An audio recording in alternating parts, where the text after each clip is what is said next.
Well, 2024 presidential candidate Robert F. Kennedy Jr. was censored by the mainstream media when ABC cut his vaccine remarks from an interview. In fact, anchor Lindsay Davis came on and said, "We should note that during our conversation, Kennedy made false claims about the COVID-19 vaccines." Now, that is a direct quote. I want to bring on Tony Lyons, the publisher who built Sky Horse Publishing, and one of his writers who is getting quite a lot of press at the moment is Robert F. Kennedy Jr. Tony, thank you for joining me. Yeah, thanks so much for having me. Now, Tony, you published Kennedy Jr.'s book, The Real Anthony Fauci. So his views on vaccines are no secret. Why would a network invite him on, knowing his position, and then censor him? Yeah, so my feeling is that it's a kind of unconstitutional censorship.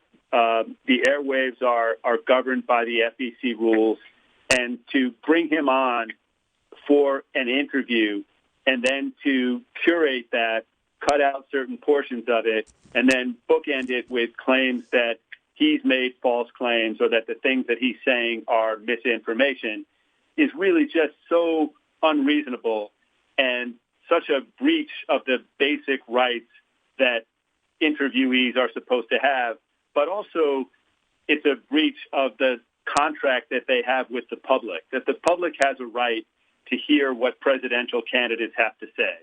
So it's one thing when his book came out, The Real Anthony Fauci, and it was censored everywhere. He was deplatformed. The book was the best-selling book in the country, and it didn't get a single review in a mainstream newspaper. He was not on any TV shows other than Tucker Carlson. So, this is a book that sold 1 million copies, but you had to really fight to hear anything about it. Well, when it comes to Kennedy Jr., he really is a prime example of practicing the First Amendment in America. Why are people so afraid to have him speak his truth, whether it is about vaccines or just this week, the CIA? So if somebody has a better argument, they should be willing to make it.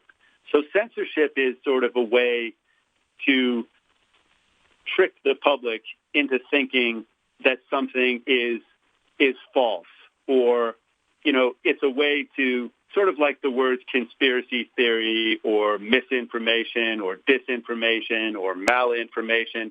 These are all ways to avoid engaging in dialogue and debate. That's the thing that the American people shouldn't be willing to stand for, that they should demand that we have real dialogue in this country, that we hear real ideas, and that if people disagree with them, then they come out and they explain why. And that's what's not happening. That if Bobby Kennedy gets things wrong, people should come out and tell us why, not just call it misinformation. Well, speaking of debates, the DNC canceled primary debates despite Biden saying Democrats are the party of democracy, and some polls are showing Kennedy polling at 19%. So my question is, are Democrats worried about Americans of all political stripes embracing Kennedy? I think they definitely are, because, what Kennedy has said he wants to do is heal the divide.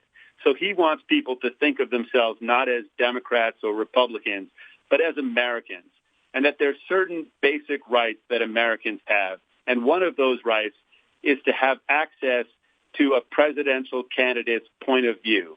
So they want to hear what he has to say about all kinds of things. And the problem with the DNC now is that they don't want real debate to go on, because they don't believe that the ideas that Biden has can stand up to the ideas that Robert F. Kennedy Jr. has. Biden cannot out-argue Robert F. Kennedy Jr. in a debate, and they know that, and they're afraid of that.